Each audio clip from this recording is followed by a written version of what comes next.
Querida aluna e aluno de cultura religiosa, nós estamos aí no terceiro vídeo de hoje, seria a segunda parte da aula. Vimos hinduísmo e budismo nos vídeos anteriores e agora nós vamos ver Shintoísmo no Japão, confucionismo e taoísmo na China. Muito bem, por que estudar confucionismo e taoísmo na China? Olha só, a razão é evidente, né?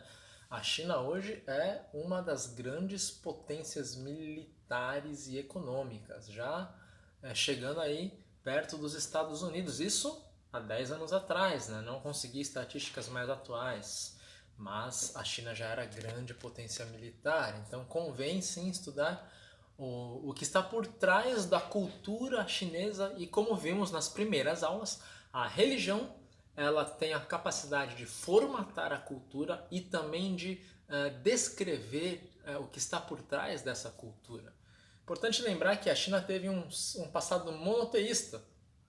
O templo do céu era dedicado ao grande Shangti, que seria o deus dos céus, o altíssimo deus, cultuado especialmente pelo imperador.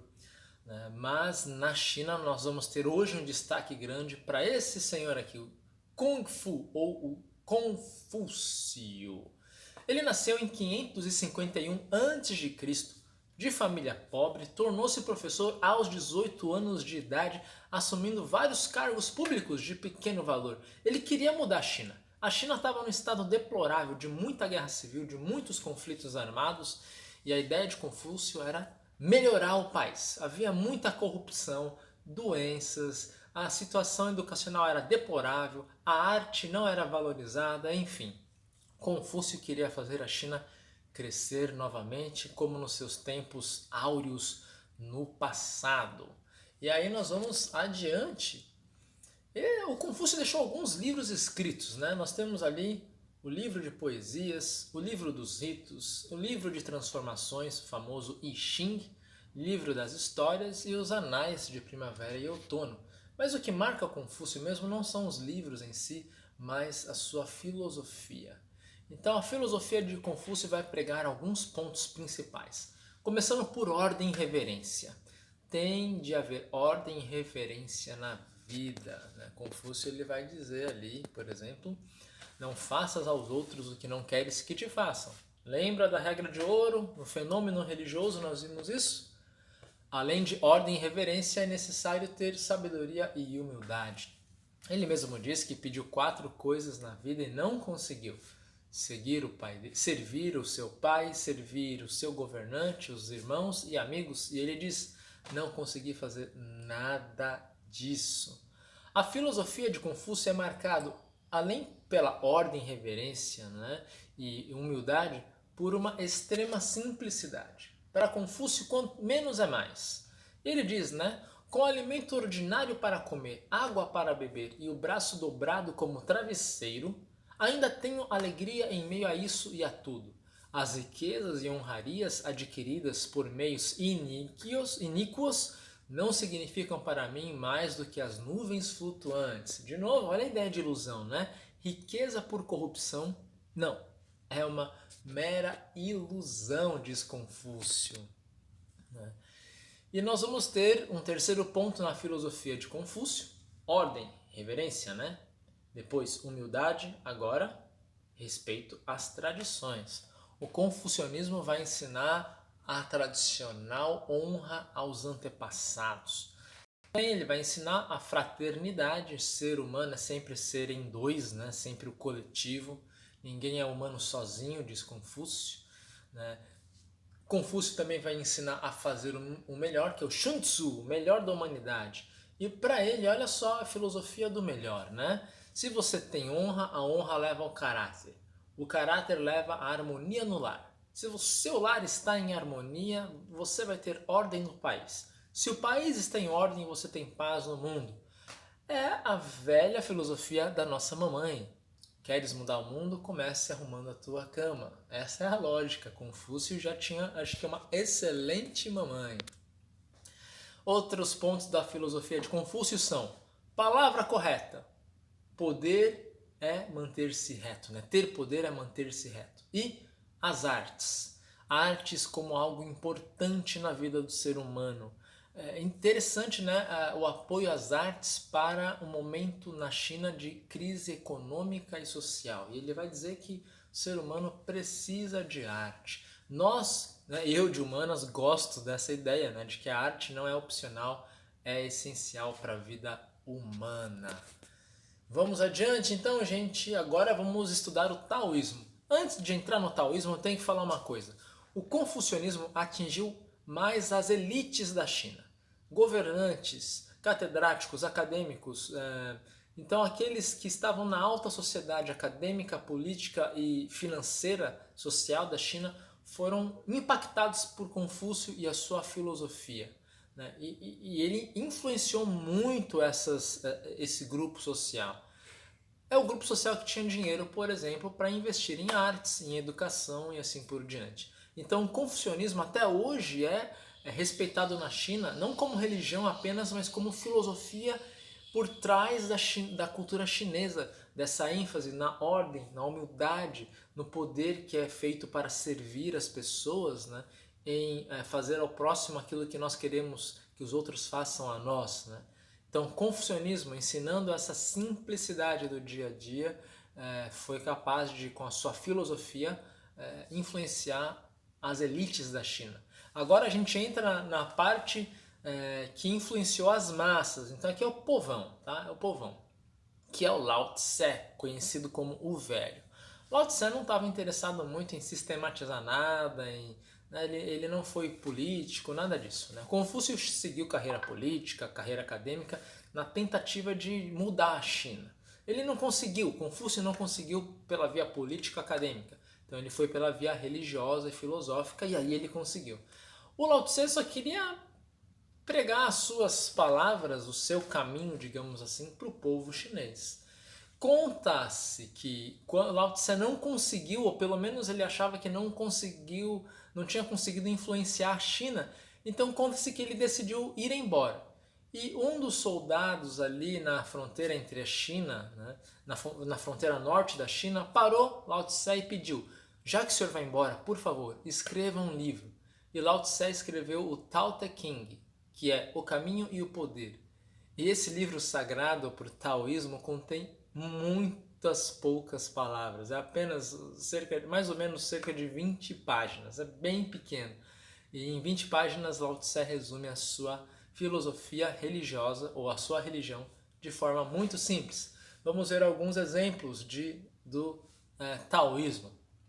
Lao Tse: se queres acordar toda a humanidade, então acorda-te a ti mesmo. Se queres eliminar o sofrimento do mundo, então elimina a escuridão e o negativismo em ti próprio.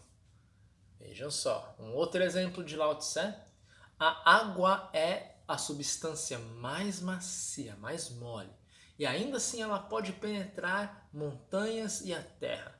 Isso mostra claramente o princípio da maciez, que esse princípio ele supera a dureza. Então você se adequar, ser resiliente, se adaptar é mais importante do que ser durão. É a filosofia aí do nosso Lao Tse. Lao Tse também disse: quem vence os demais é muito forte, é forte. Quem vence a si mesmo é poderoso, tem o poder verdadeiro. Vencer a si mesmo. A jornada, esse eu adoro, esse ditado é muito bom. A jornada de 1000 milhas começa com um pequeno passo. Em outras palavras, de novo, Lao Tse também parece ter tido uma boa mamãe, meio brasileira, que diria: se você não começar, nunca vai acabar, sabe? Meu quarto todo desarrumado e eu: ai mãe, não quero arrumar não, deixa pra depois, eu não quero lavar a louça, mãe, não tô afim. E a minha mãe dizia: se você não começar, nunca vai acabar, começa logo.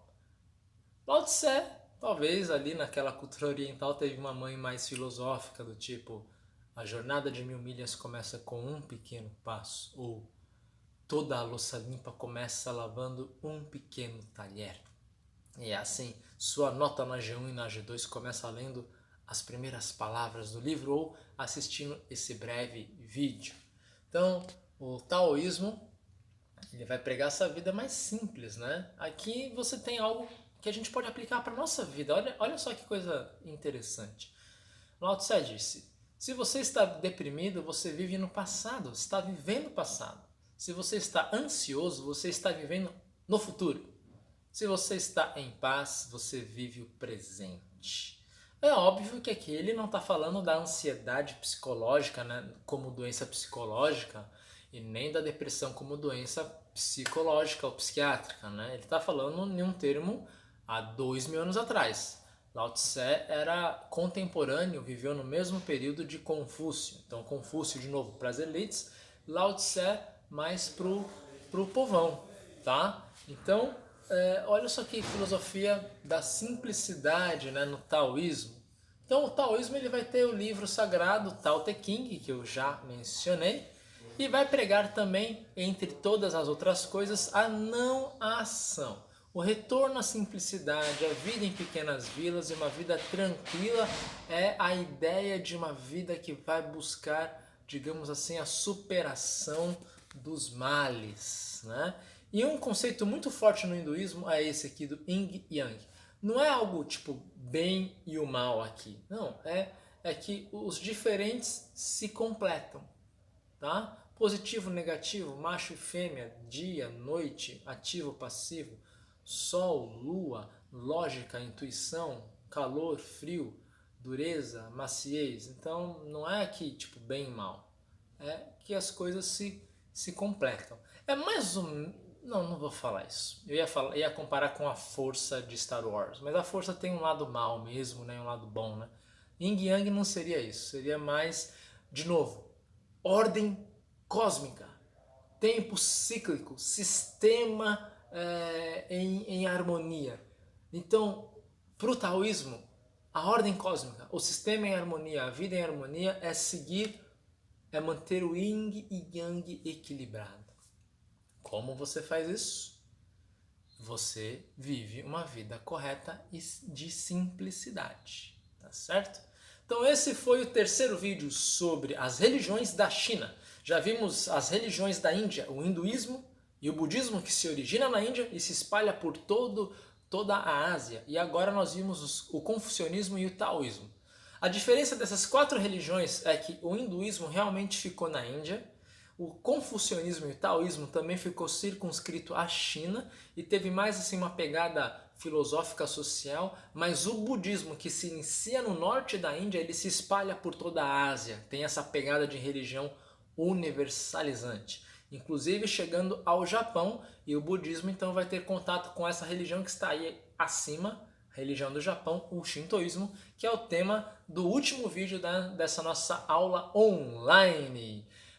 Pergunta para você postar na sala de interação ali. Então você já tem uma pergunta sobre hinduísmo para você colocar ali e interagir. Segunda pergunta é: o que Confúcio e Lao Tse diriam se eles vivessem no Brasil de hoje? Porque eles viveram numa China, numa certa situação que parece estar, né, parecida com a situação nossa hoje, né?